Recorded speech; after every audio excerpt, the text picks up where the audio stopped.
ইডেনের হাজার দর্শককে উজ্জীবিত করে রাখলেন, পাশাপাশি ভারতের ক্রিকেট ফ্যানদের প্রত্যাশা পূরণ করলেন মহাকাব্যিক ইনিংসের মধ্য দিয়ে। সঞ্জু স্যামসন বেস্ট ইলেভেনে জায়গা করে নেওয়াটা যার জন্য চ্যালেঞ্জিং ছিল, বিশ্বকাপের স্কোয়াডে যার জায়গা পাওয়াটা অনেক বেশি কঠিন ছিল, সেই সঞ্জু স্যামসনের জন্য ভারতের সম্মান রক্ষা করলেন। নিজেদের ঘরের মাটিতে যখন সেমিফাইনালে খেলতে পারবে কি পারবে না এরকম একটা প্রশ্ন ঘুরপাক খাচ্ছিল, তখনই ভারতের হয়ে যেন ঢাল হয়ে দাঁড়ালেন, একাই লড়াই করলেন এক প্রান্ত থেকে সঞ্জু স্যামসন, ভারতকে জেতালেন এবং সেমিফাইনালে চতুর্থ দল হিসেবে নাম লেখালেন। কিন্তু সেই ভারত সেখানে প্রথম দ্বিতীয় তৃতীয় দল যখন চূড়ান্ত চূড়ান্ত তখন চতুর্থ দল হিসেবে কে থাকবে, ভারত নাকি ওয়েস্ট ইন্ডিজ?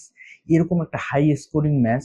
195 রান করেছিল ওয়েস্ট ইন্ডিজ, 196 রান করলেন ভারত, মাত্র 5 উইকেট হারিয়ে 4 বল বাকি থাকতে। মনেই যেন হচ্ছিল যে আর কয়েকটা রান যদি বেশি থাকতো তাহলে হয়তো সঞ্জু স্যামসনের ইনিংসটা সেঞ্চুরিতে পরিণত হতো। অনেক সময় যদি দলের জয়ের ক্ষেত্রে কার্যকারী ভূমিকা রাখে 80, 90, 95 রানের ইনিংস, সেখানে সেঞ্চুরি কেন, সেটাই দলের জন্য অনেক বড় কিছু। সেরকম একটা ইনিংস খেললেন সঞ্জু স্যামসন, করলেন 97 রান 50 বলে, অপরাজিত থাকলেন এবং শেষ পর্যন্ত লড়াই করে ম্যাচ জেতালেন। এবং ম্যাচ জয়ের আনন্দটাও যেন মাঠের মধ্যেই করলেন সঞ্জু স্যামসন।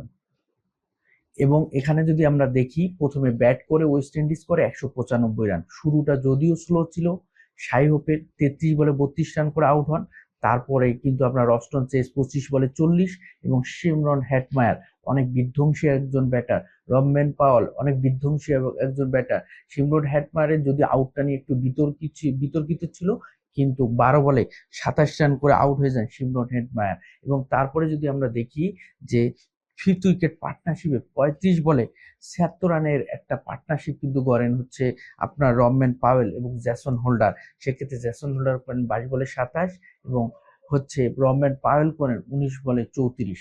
যদিও ভারতের বোলিং সাইডটা অনেক বেশি দুর্বল, এবারে বিশ্বকাপে ভারত অনেক বেশি চ্যালেঞ্জে পড়েছে তাদের বোলিং সাইডটার কারণে, কারণ তাদের বোলিং সাইডটা অনেক বেশি প্রতিপক্ষকে ঘাপড়ে দিতে পারেনি।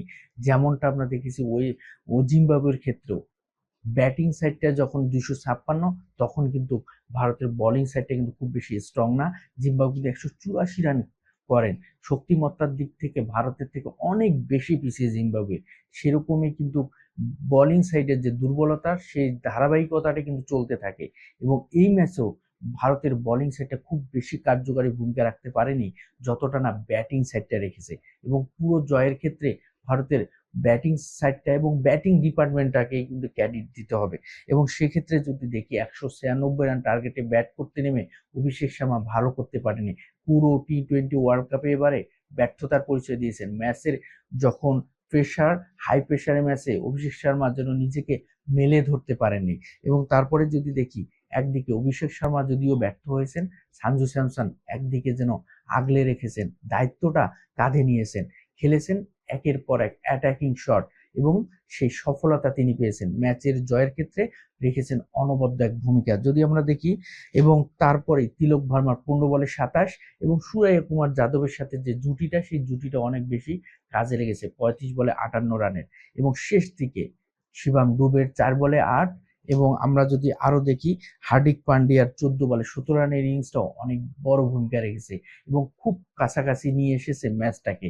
একটা সময় যখন 10 ওভারে 98 রান, শেষ 10 ওভারে যখন 98 রানের প্রয়োজন, সেই সময় মনে হচ্ছিল যেন ভারত সহজেই ম্যাচটা জয়লাভ করবে। ঠিক সেরকমই ভারতের ব্যাটাররা কিন্তু খুব বেশি চাপ নেয়নি, ম্যাচটাকে সহজেই বের করেছে। এবং মাঠের খেলায় ভারত সেরা, ভারত যে চাপের ম্যাচে ভালো কিছু করতে পারে, তাদের ব্যাটাররা কিন্তু এরকম হাই স্কোরিং রান চেস করেও সেই ক্যাপাবিলিটির জায়গাটা আবারও প্রমাণ করলো। এবং ভারত ক্রিকেটের বাইরে যতটা না কূটনৈতিকভাবে, যতটা না সমালোচনার জায়গায় তৈরি করে, কিন্তু মাঠের ক্রিকেটে ভারত কিন্তু প্রত্যেকটা খেলোয়াড় কিন্তু সেটা দেখিয়ে দিয়েছে। ওয়েস্ট ইন্ডিজের সাথে এরকম একটা হাই প্রেশারের ম্যাচে কিভাবে নিজেদেরকে মেলে ধরতে হয়, দায়িত্ব নিতে হয়, তারা করিয়ে দেখিয়েছে। এবং সেখানে তাদের সফলতাটা, ভারত সেমিফাইনালে চতুর্থ দল হিসেবে কোয়ালিফাই করেছে। এবং ভারতের প্রথম সেমিফাইনাল হবে মুম্বাইতে। এবং সেখানে ভারত মুখোমুখি হবে ইংল্যান্ডের বিপক্ষে। আল্লাহ হাফেজ।